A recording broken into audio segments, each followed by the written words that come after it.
இன்னைக்கு லஞ்ச் எல்லாம் ரெடி ஆயிடுச்சு. வாங்க என்ன லஞ்சுன்னு பார்க்கலாம். மீன் குழம்பு, கோலா மீன் குழம்பு. அதுங்களே தேங்காயெல்லாம் அரைச்சி ஊற்றி பண்ணியிருக்கேன். கோலா மீன் குழம்பு மாங்காய் போட்டு பண்ணியிருக்கேன். அப்புறம் கோலா மீன் ஃப்ரை வறுத்துருக்கேன். தலை வால் சைடெல்லாம் எடுத்து குழம்பு வச்சுட்டு நடு பீஸை மட்டும் ஃப்ரை பண்ணிட்டேன். அப்புறம் கொஞ்சம் மீன் முட்டை கிடைச்சதோ அதை எடுத்து ஃப்ரை பண்ணியிருக்கிறேன். இப்போ பாருங்க மீன் முட்டை. அப்புறம் ரசம் இருக்கு, சாதம்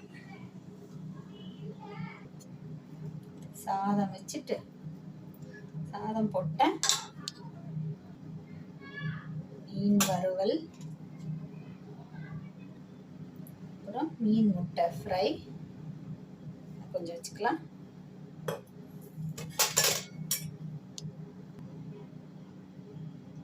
அப்படியே கொஞ்சம் மீன் குழம்பு ஊற்றிக்கலாம்.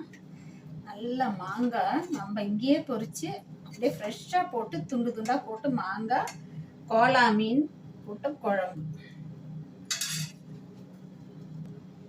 அதோட ரசம் தாங்க இன்னைக்கு லஞ்ச். பாருங்களே,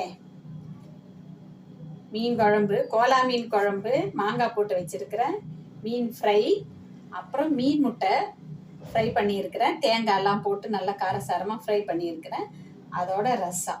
இதுதாங்க இன்னைக்கு நம்ம வீட்டு லஞ்ச். எப்படி செம்மல